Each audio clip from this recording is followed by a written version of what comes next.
Carta sobre el avivamiento número 4, Charles G. Finney. A todos los amigos y especialmente a todos los ministros de nuestro Señor Jesucristo. Queridos hermanos, dije en mi última carta que parecía haber dos extremos hacia los cuales diferentes clases de personas están continuamente yendo. Esos extremos son el antinomianismo por un lado, y el legalismo por el otro, ambos manifiestamente aún igual de alejado de la verdadera idea de la religión.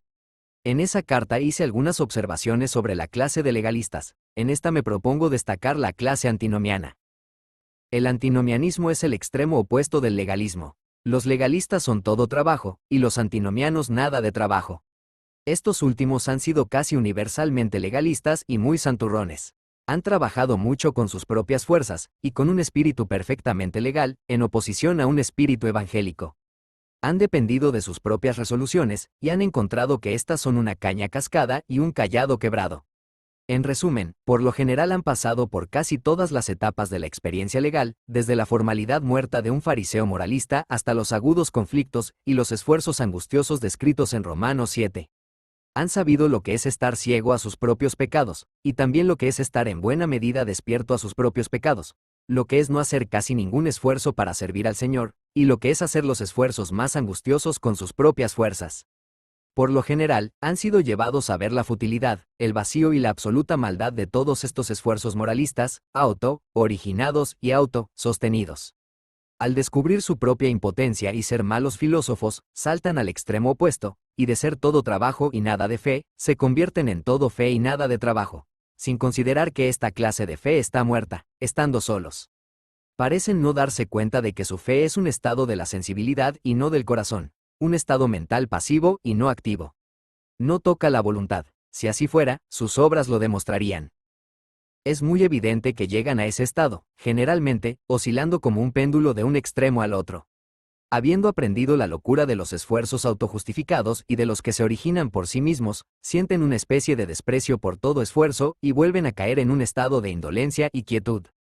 Profesando haber entregado todo su albedrío a Cristo, le echan toda la responsabilidad y no hacen nada. Con el pretexto de ser guiados por el Espíritu y de esperar que Dios les revele su voluntad, se entregan en gran medida a la indolencia espiritual.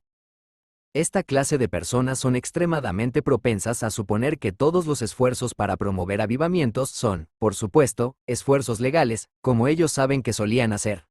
El cristiano activo que simpatiza con Cristo y es guiado por el Espíritu a trabajar como Cristo y los apóstoles trabajaron, lo consideran como si estuviera comprometido como lo estaban antes, corriendo antes de que lo envíen, avanzando con su propia fuerza, con justicia propia y legal.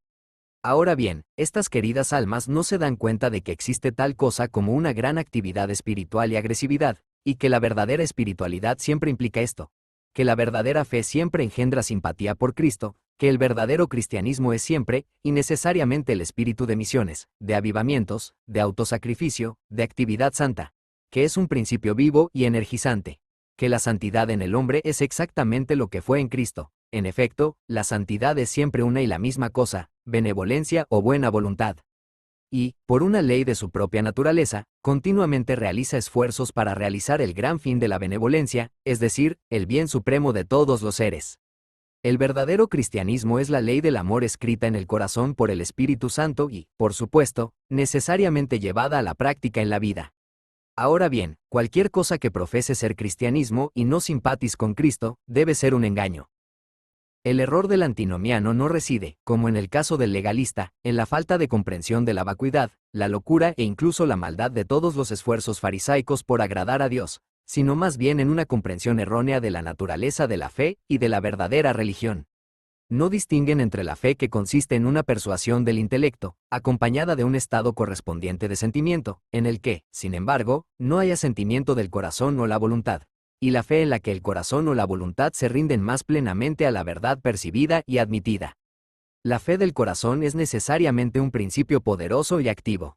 La fe del intelecto, o mera aprehensión intelectual, acompañada de los sentimientos correspondientes, no es un principio voluntario, activo y energizante. Esto debe entenderse siempre. A menudo no es muy fácil distinguir entre estos dos. Debe recordarse siempre que donde existe la fe del corazón o la fe verdadera, la otra también existe y debe existir. es decir, donde el corazón confía en la verdad de Dios, debe haber una aprehensión intelectual de la verdad y un estado correspondiente de sentimiento, de modo que la fe verdadera no puede existir sin la otra, aunque la otra puede existir sin ella. Es decir, el intelecto puede aprender la verdad, los sentimientos pueden ser afectados por ella, mientras que el corazón no la recibe. Hay otro error en el que caen los antinomianos, de carácter muy serio. En verdad, hay muchos, pero uno es demasiado importante para omitirlo aquí. Me refiero a su error con respecto a ser guiados por el Espíritu de Dios. La manera en que esperan y profesan ser guiados por el Espíritu parece ser la de un impulso más bien que la iluminación divina a través de la palabra. A veces parecen suponer que el Espíritu guía al pueblo de Dios por medio de impresiones sobre su sensibilidad o sentimientos, más bien que iluminando su inteligencia y llevándolos a actuar racionalmente y de acuerdo con la palabra escrita. Este es, sin duda, un gran error fundamental. La verdadera religión no consiste en obedecer nuestros sentimientos, sino en conformar nuestro corazón a la ley de nuestra inteligencia. El mero sentimiento es ciego, y seguirlo nunca es virtud. Ahora bien, que las personas se entreguen a seguir meras impresiones sobre su sensibilidad, no es ser guiadas por el Espíritu de Dios, sino por las fluctuaciones y efervescencias siempre variables de su propia sensibilidad inquieta y agitada. No hay fin a los errores a los que las almas pueden ser llevadas de esta manera. Dios nos ha dado la razón y requiere que entendamos lo que estamos haciendo. Nos ha dado la palabra escrita y el Espíritu Santo para que brille sobre ella, para hacernos entender sus grandes principios y la aplicación de ellos a todas las circunstancias y deberes de la vida. Seguramente, entonces, es un gran error entregarnos a un impulso ciego, en lugar de someternos a ser enseñados y guiados por Dios en su manera claramente señalada. Los antinomianos se divierten mucho con puntos de vista y sentimientos consiguientes. A menudo parecen estar muy contentos con ciertas opiniones que tienen sobre Cristo y la salvación del Evangelio, mientras que no se puede percibir que realmente simpatizan con Cristo en la gran obra de salvar almas. Ahora bien, como dije en mi último comentario, este es un extremo, y el legalismo es otro extremo. La verdad se encuentra entre ellos. Un verdadero cristiano es activo, pero su actividad y energía surgen de una profunda simpatía con el Espíritu de Cristo que mora en él. Cristo se forma dentro de él. El Espíritu de Cristo es el poderoso poder energizante de su alma. La ley del Espíritu de vida en Cristo Jesús lo ha liberado de la ley del pecado y de la muerte. En resumen, ha muerto a la ley. Puede ser tan activo como lo fue en los días de su legalismo más extenuante, y aún más. Su esfuerzo, energía y celo no disminuyen en absoluto, sino que generalmente aumentan.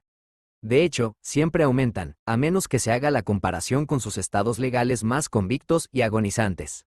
Pero su actividad es la del amor y la fe. Es la actividad de la vida eterna de Cristo que mora en él. Ahora bien, los antinomianos cometen un gran error cuando no distinguen entre esta actividad y su propia actividad legal anterior. Debo decir, además, que los legalistas son sumamente propensos a reprochar a los antinomianos sin ninguna buena razón. En su ajetreo y celo parecen tener el mismo espíritu de Jehú. Se apresuran furiosamente y parecen decir, venid a ver mi celo por el Señor. Ahora bien, en realidad, su ajetreo legal no es ni un ápice mejor que el quietismo antinomiano. Ciertamente recorrerían mar y tierra para hacer un prosélito, pero, después de todo, es un legalista como ellos, porque engendran hijos a su propia semejanza. Ahora bien, me parece de suma importancia que se hagan tales discriminaciones para evitar, si es posible, estos dos extremos, y llevar a cabo avivamientos de la religión de tal manera que las iglesias adopten un punto intermedio, es decir, que tengan la verdadera idea de la religión desarrollada en sus mentes y el verdadero espíritu de la misma en sus corazones. En la medida en que esto pueda lograrse, las excitaciones religiosas son valiosas y deseables, pero no más allá. Es muy fácil demostrar que hay muchas agitaciones que no son reavivamientos de la verdadera religión, pero esto debe posponerse para un número futuro. Su hermano, Charles G. Finney.